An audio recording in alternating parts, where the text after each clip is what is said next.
የኮቴያችሁ ብዛት ወይም እርምጃችሁ ብዛት እኮ ይጻፍላችኋል ولذلك قال الله تبارك وتعالى إنا نحن نحيي الموتى ونكتب ما قدموا وآثارهم وكل شيء أحصيناه في إمام مبين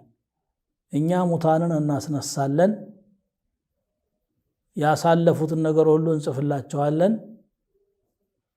እርምጃዎቻቸውንም እንደዚሁ ኮቴዎቻቸውን ወደ ኸይር ሲሄድ ሰውየው ሐሰናት ይጻፍለታል በእርምጃው ቁጥር ወደ ሸርም ከሄደ እንደዚሁ ይሄም ስራ ነው ማለት ነው መራመድ ወደ አንድ ነገር وكل شيء احصيناه في امام مبين لنا ወደ ጀማዓ የምታደርጉት ሩጫ ይሄን ያህል ትርፋለው ثم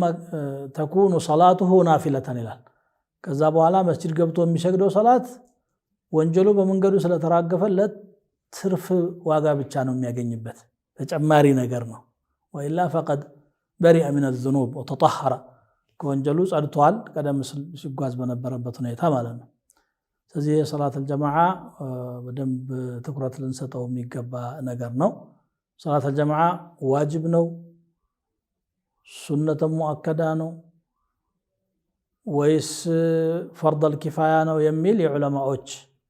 ደረጃውን በመወደብ በኩል ኺላፍ አለ የነፍስ ግዴታ ነው በተናጠል የሰገደ ሁሉ ወንጀለኛ ነው የሚለው አሉ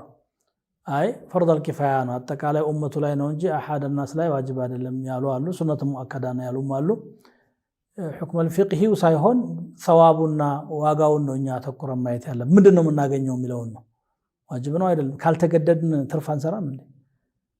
ምንድነው የምናገኘው ብለን ስናስብ ከወንጀላችን እንጸዳለን ወደ አላህ እንቀርባለን ደረጃችን ከፍ ይላል حتى ወንጀለኛ እንኳን መጥፎ ስራ የሰራ ሰው ቢሆን ጀማዓ ተቀላቅሎ ለሌላ ጉዳይ እንኳን የመጣ في صحيح البخاري እንደመጣው هم القوم لا يشقى به جليسهم እነኚህ ሰዎች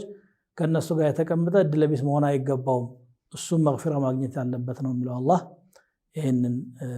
ቁም ነገር በደንብ አስበንበት እንስራ በተለይ በረመዳን ወር ثواب